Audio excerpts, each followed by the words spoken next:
Stave 3. The second of the three spirits. Awaking in the middle of a prodigiously tough snore, and sitting up in bed to get his thoughts together, Scrooge had no occasion to be told that the bell was again upon the stroke of 1. He felt that he was restored to consciousness in the right nick of time, for the especial purpose of holding a conference with the second messenger dispatched to him through Jacob Marley's intervention. But finding that he turned uncomfortably cold when he began to wonder which of his curtains this new spectre would draw back, he put them every one aside with his own hands, and lying down again, established a sharp lookout all round the bed. For he wished to challenge the spirit on the moment of its appearance, and did not wish to be taken by surprise and made nervous. Gentlemen of the free and easy sort, who plume themselves on being acquainted with a move or two, and being usually equal to the time of day, express the wide range of their capacity for adventure by observing that they are good for anything, from pitch and toss to manslaughter, between which opposite extremes no doubt there lies a tolerably wide and comprehensive range of subject. Without venturing for Scrooge quite as hardily as this, I don't mind calling on you to believe that he was ready for a good broad field of strange appearances, and that nothing between a baby and rhinoceros would have astonished him very much. Now, being prepared for almost anything, he was not by any means prepared for nothing, and consequently, when the bell struck 1 and no shape appeared, he was taken with a violent fit of trembling. 5 minutes, 10 minutes, a quarter of an hour went by, yet nothing came. All this time he lay upon his bed, the very core and centre of a blaze of ruddy light which streamed upon it when the clock proclaimed the hour, and which, being only light, was more alarming than a dozen ghosts, as he was powerless to make out what it meant or would be at, and was sometimes apprehensive that he might be at that very moment an interesting case of spontaneous combustion without having the consolation of knowing it. At last, however, he began to think as you or I would have thought at first, for it is always the person not in the predicament who knows what ought to have been done in it, and would unquestionably have done it too. At last, I say, he began to think that the source and secret of this ghostly light might be in the adjoining room, from whence, on further tracing it, it seemed to shine. This idea, taking full possession of his mind, he got up softly and shuffled in his slippers to the door. The moment Scrooge's hand was on the lock, a strange voice called him by his name, and bade him enter. He obeyed. It was his own room, there was no doubt about that, but it had undergone a surprising transformation. The walls and ceiling were so hung with living green that it looked a perfect grove, from every part of which bright gleaming berries glistened. The crisp leaves of holly, mistletoe, and ivy reflected back to the light, as if so many little mirrors had been scattered there, and such a mighty blaze went roaring up the chimney as that dull petrification of a hearth had never known in Scrooge's time, or Marley's, or for many and many a winter season gone, heaped up on the floor, to form a kind of throne where turkeys, geese, game, poultry, brawn, great joints of meat, suckling pigs, long wreaths of sausages, mince pies, plum puddings, barrels of oysters, red-hot chestnuts, cherry-cheeked apples, juicy oranges, luscious pears, immense twelfth cakes, and seething bowls of punch, that made the chamber dim with their delicious steam.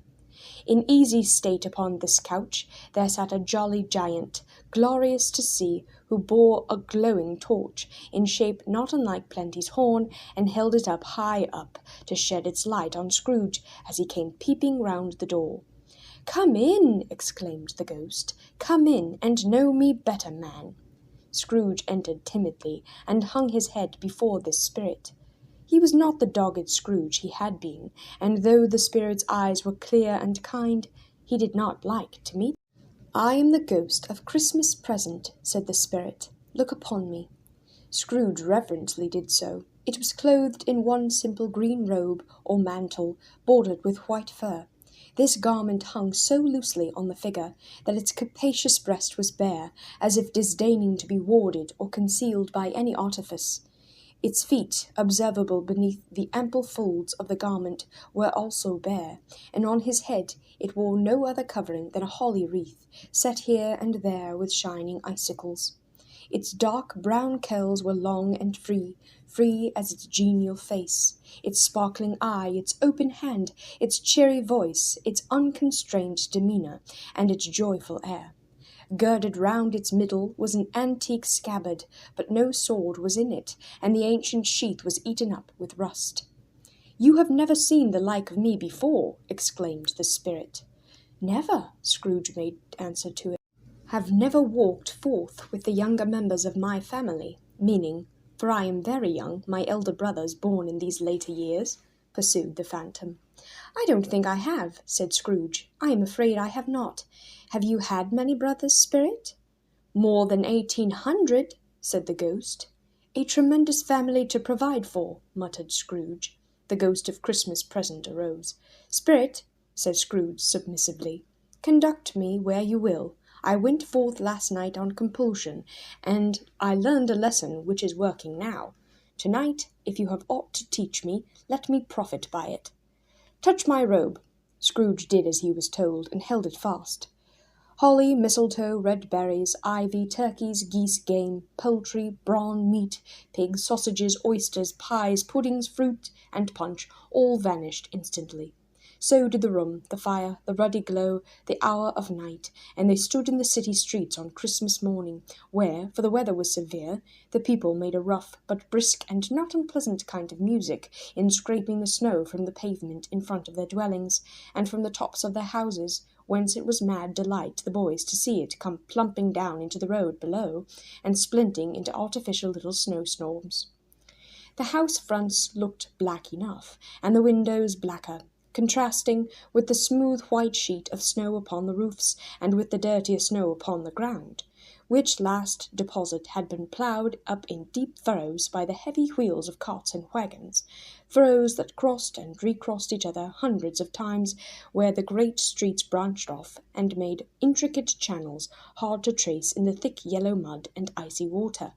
The sky was gloomy, and the shorter streets were choked up with a dingy mist, half thawed, half frozen, whose heavier particles descended in a shower of sooty atoms, as if all the chimneys in Great Britain had by one consent caught fire, and were blazing away to their dear hearts' content. There was nothing very cheerful in the climate or the town, and yet there was an air of cheerfulness abroad that the clearest summer air and brightest summer sun might have endeavoured to diffuse in. For the people who were shovelling away on the housetops were jovial and full of glee, calling out to one another from the parapets, and now and then exchanging a facetious snowball, better-natured missile far than many a wordy jest, laughing heartily if it went right, and not less heartily if it went wrong. The poulterers' shops were still half open, and the fruiters were radiant in their glory. There were great round pot-bellied baskets of chestnuts, shaped like the waistcoats of jolly old gentlemen, lolling at the doors and tumbling out into the street in their apoplectic opulence. There were ruddy, brown-faced, broad-girthed Spanish onions, shining in the fatness of their growth like Spanish friars, and winking from their shelves in wanton slyness at the girls as they went by, and glanced demurely at the hung-up mistletoe. There were pears and apples clustered high in blooming pyramids. There were bunches of grapes, made in the shopkeeper's benevolence to dangle from conspicuous hooks that people's mouths might water gratis as they passed. There were piles of filberts, mossy and brown, recalling in their fragrance ancient walks among the woods and pleasant shufflings ankle-deep through withered leaves. There were Norfolk biffins, squab and swarthy, setting off the yellow of the oranges and lemons, and in the great compactness of their juicy persons urgently entreating and beseeching to be carried home in paper bags and eaten after dinner. The very cold and silver fish set forth among these choice fruits in a bowl, though members of a dull and stagnant-blooded race, appeared to know that there was something going on, and to a fish went gasping round and round their little world in slow and passionless excitement. The grocers, nearly closed with their perhaps 2 shutters down, or one, but through those gaps such It was not alone that the scales descending on the counter made a merry sound, or that the twine and roller parted company so briskly, or that the canisters were rattled up and down like juggling tricks, or even that the blended scents of tea and coffee were so grateful to the nose, or even that the raisins were so plentiful and rare, the almonds so extremely white, the sticks of cinnamon so long and straight, the other spices so delicious, the candied fruits so caked and spotted with molten sugar as to make the coldest lookers-on feel faint and subsequently bilious. Nor was it that the figs were moist and pulpy, or that the French plums blushed in modest tartness from their high-decorated boxes, or that everything was good to eat and in its Christmas dress. But the customers were all so hurried and so eager in the hopeful promise of the day that they tumbled up against each other at the door, crashing their wicker baskets wildly, and left their purchases upon the counter, and came running back to fetch them, and committed hundreds of the like mistakes in the best humour possible, while the grocer and his people were so frank and fresh that the polished hearts with which they fastened their aprons behind must have been their own, worn outside for general inspection, and for Christmas dolls to peck at if they chose. But as soon as the steeples called good people all to church and chapel, and away they came, flocking through the streets in their best clothes and with their gayest faces, and at the same time there emerged from scores of by-streets, lanes, and nameless turnings innumerable people, carrying their dinners to the baker's shop. The sight of these poor revellers appeared to interest the spirit very much, for he stood with Scrooge beside him in a baker's doorway, and taking off the covers as their bearers passed, sprinkled incense on their dinners from his torch. And it was a very uncommon kind of torch, for once or twice, when there were angry words between some dinner-carriers who had jostled each other, he shed a few drops of water on them from it, and their good humour was restored directly. For they said it was a shame to quarrel upon Christmas Day, and so it was. God love it, so it was. In time the bells ceased, and the bakers were shut up, and yet there was a genial shadowing forth of all these dinners and the progress of their cooking, in the thawed blotch of wet upon each baker's oven, where the pavement smoked as if its stones were cooking too. "Is there a particular flavour in which you sprinkle from your torch?" asked Scrooge. "There is, my own." "Would it apply to any kind of dinner on this day?" asked Scrooge. "To any kindly given, to a poor one most." "Why to a poor one most?" asked Scrooge. "Because it needs it most." "Spirit," said Scrooge, after a moment's thought, "I wonder you, of all the beings in the many worlds about us, should desire to cramp these people's opportunities of innocent enjoyment." "I?" cried the spirit. "You would deprive them of their means of dining every 7th day, often the only day on which they can be said to dine at all," said Scrooge. "Wouldn't you?" "I?" cried the spirit. "You seek to close these places on the 7th day," said Scrooge, "and it comes to the same thing." "I seek!" exclaimed the spirit. "Forgive me if I am wrong. It has been done in your name, or at least in that of your family," said Scrooge. "There are some upon this earth of yours," returned the spirit, "who lay claim to know us, and who do their deeds of passion, pride, ill will, hatred, envy, bigotry, and selfishness in our name, who are as strange to us and all our kin and kith as if they had never lived. Remember that, and charge their doings on themselves, not us." Scrooge promised that he would, and they went on, invisible, as they had been before, into the suburbs of the town. It was a remarkable quality of the ghost, which Scrooge had observed at the baker's, that notwithstanding his gigantic size, he could accommodate himself to any place with ease, and that as he stood beneath a low roof, quite as gracefully and like a supernatural creature as it was possible he could have done in any lofty hall. And perhaps it was the pleasure the good spirit had in showing off this power of his, or else it was his own kind, generous, hearty nature, and his sympathy with all poor men, that led him straight to Scrooge's clerk's, for there he went and took Scrooge with him, holding to his robe, and on the threshold of the door the spirit smiled and stopped to bless Bob Cratchit's dwelling with the sprinkling of his torch. Think of that! Bob had but 15 bob a week himself. He pocketed on Saturdays but 15 copies of his Christian name, and yet the ghost of Christmas present blessed his 4-roomed house. Then up rose Mrs. Cratchit, Cratchit's wife, dressed out but poorly in a twice-turned gown, but brave in ribbons, which are cheap and make a goodly show for sixpence. And she laid the cloth, assisted by Belinda Cratchit, second of her daughters, also brave in ribbons, while Master Peter Cratchit plunged a fork into a saucepan of potatoes, and getting the corners of his monstrous shirt-collar, Bob's private property conferred upon his son and heir in honour of the day, into his mouth, rejoiced to find himself so gallantly attired, and yearned to show his linen in the fashionable parks. And now 2 smaller Cratchits, boy and girl, came tearing in, screaming that outside the baker's they had smelt the goose, and known it for their own, and basking in luxurious thoughts of sage and onion, these young Cratchits danced about the table, and exalted Master Peter Cratchit to the skies, while he, not proud, although his collars nearly choked him, blew the fire until the slow potatoes, bubbling up, knocked loudly at the saucepan lid, to be let out and peeled. "What has ever got your precious father, then?" said Mrs. Cratchit, "and your brother, Tiny Tim, and Martha weren't as late last Christmas Day by half an hour?" "Here's Martha, mother," said a girl, appearing as she spoke. "Here's Martha, mother," cried the 2 young Cratchits. "Hurrah! There's such a goose, Martha!" "Why, bless your heart alive, my dear, how late you are," said Mrs. Cratchit, kissing her a dozen times and taking off her shawl and bonnet for her with officious zeal. "We'd a deal of work to finish up last night," replied the girl, "and had to clear away this morning." "Well, never mind so long as you are come," said Mrs. Cratchit. "Sit ye down before the fire, my dear, and have a warm, Lord bless ye." "No, no, there's father coming," cried the 2 young Cratchits, who were everywhere at once. "Hide, Martha, hide!" So Martha hid herself, and in came little Bob, the father, with at least 3 feet of comforter exclusive of the fringe hanging down before him, and his threadbare clothes darned up and brushed to look seasonable, and Tiny Tim upon his shoulder. Alas for Tiny Tim, he bore a little crutch, and had his limbs supported by an iron frame. "Why, where's our Martha?" cried Bob Cratchit, looking round.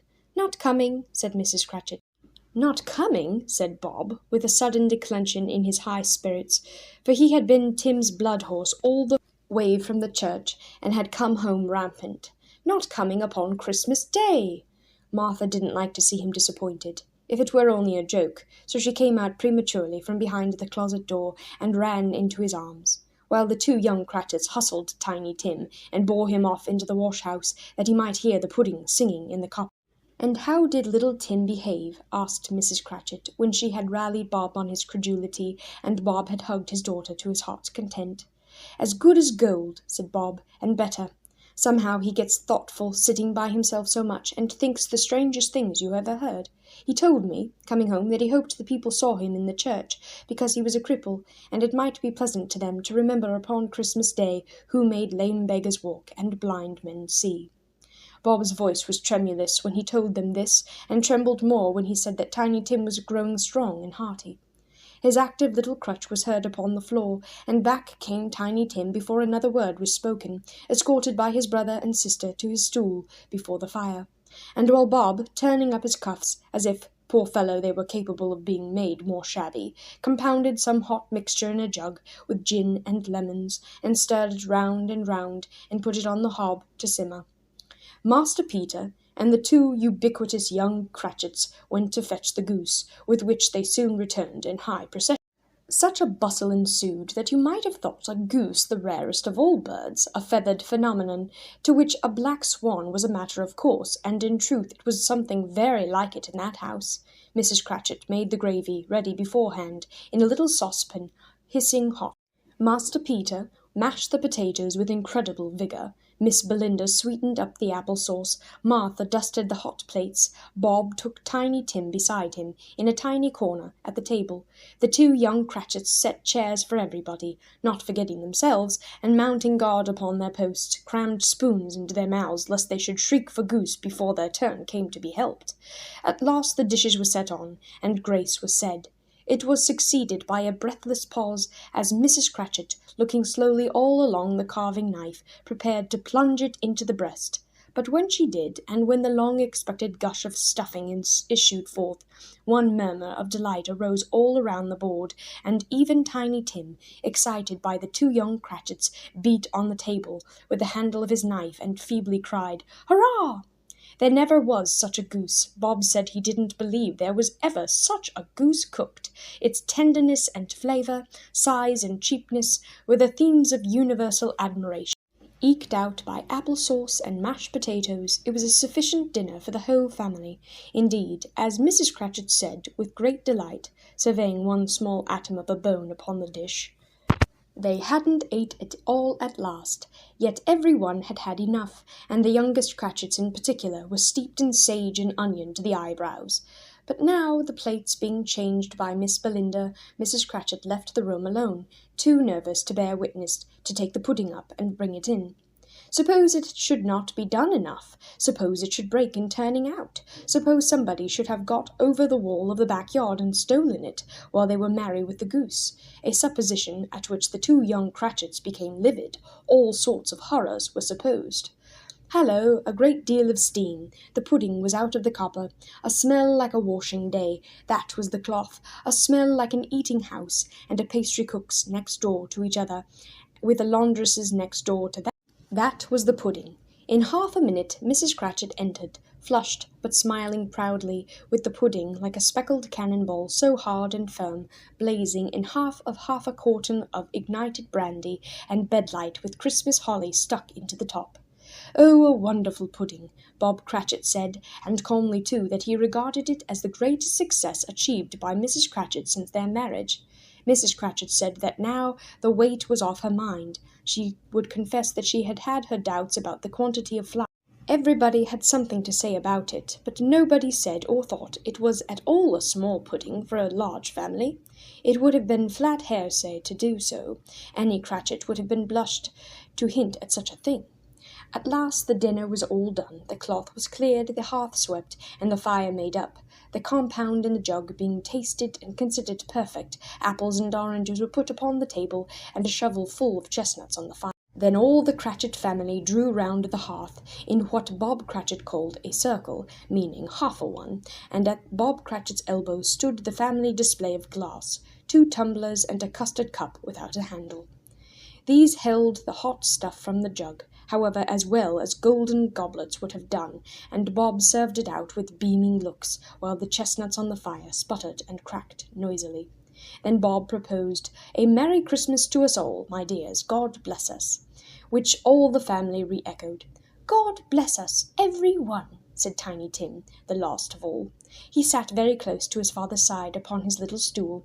Bob held his withered little hand in his, as if he loved the child and wished to keep him by his side, and dreaded that he might be taken from him. "Spirit," said Scrooge, with an interest he had never felt before, "tell me if Tiny Tim will live." "I see a vacant seat," replied the ghost, "in the poor chimney corner, and a crutch without an owner, carefully preserved. If these shadows remain unaltered by the future, the child will die." "No, no," said Scrooge. "Oh, no, kind spirit. Say he will be spared." "If these shadows remain unaltered by the future, none other of my race," returned the ghost, "will find him here. What then? If he be like to die, he had better do it, and decrease the surplus population." Scrooge hung his head to hear his own words quoted by the spirit, and was overcome with penitence and grief. "Man," said the ghost, "if man you be in heart, not adamant, forbear that wicked cant until you have discovered what the surplus is, and where it is. Will you decide what men shall live, what men shall die? It may be that in the sight of heaven you are more worthless and less fit to live than millions like this poor man's child. O God, to hear the insect on the leaf pronouncing on the too much life among his hungry brothers in the dust." Scrooge bent before the ghost's rebuke, and trembling cast his eyes upon the ground, but he raised them speedily on hearing his own name. "Mr. Scrooge," said Bob, "I'll give you Mr. Scrooge, the founder of the feast." "The founder of the feast, indeed!" cried Mrs. Cratchit, reddening. "I wish I had him here. I'd give him a piece of my mind to feast upon, and I hope he'd have a good appetite for it." "My dear," said Bob, "the children, Christmas Day." "It should be Christmas Day, I am sure," she said, "on which one drinks the health of such an odious, stingy, hard, unfeeling man as Mr. Scrooge. You know he is, Robert. Nobody knows it better than you do, poor fellow." "My dear," was Bob's mild answer, "Christmas Day." "I'll drink his health for your sake and the day's," said Mrs. Cratchit, "not for his. Long life to him, a Merry Christmas and a Happy New Year. He'll be very merry and very happy, I have no doubt." The children drank the toast after her. It was the first of their proceedings which had no heartiness. Tiny Tim drank it last of all, but he didn't care twopence for it. Scrooge was the ogre of the family. The mention of his name cast a dark shadow on the party, which was not dispelled for a full 5. After it had passed away, they were 10 times merrier than before, from the mere relief of Scrooge the baleful being done with. Bob Cratchit told them how he had a situation in his eye for Master Peter, which would bring in, if obtained, full 5 and 6pence weekly. The 2 young Cratchits laughed tremendously at the idea of Peter's being a man of business, and Peter himself looked thoughtfully at the fire from between his collars, as if he were deliberating what particular investments he should favour when he came into the receipt of that bewildering income. Martha, who was a poor apprentice at a milliner's, then told them what kind of work she had to do, and how many hours she worked at a stretch, and how she meant to lie abed tomorrow morning for a good long rest, tomorrow being a holiday she passed at home. Also how she had seen a countess and a lord some days before, and how the lord was much about as tall as Peter, at which Peter pulled up his collar so high that you couldn't have seen his head if you had been there. All this time the chestnuts and the jug went round, and by they had a song about a lost child travelling in the snow, from Tiny Tim, who had a plaintive little voice and sang it very well indeed. There was nothing of high marks in this. They were not a handsome family, they were not well dressed, their shoes were far from being waterproof, their clothes were scanty, and Peter might have known, and very likely did, the inside of a pawnbroker's. But they were happy, grateful, pleased with one another, and contented with the time, and when they faded, and looked happier yet in the bright sprinklings of the spirit's torch at parting, Scrooge had his eye upon them, and especially on Tiny Tim, until the last.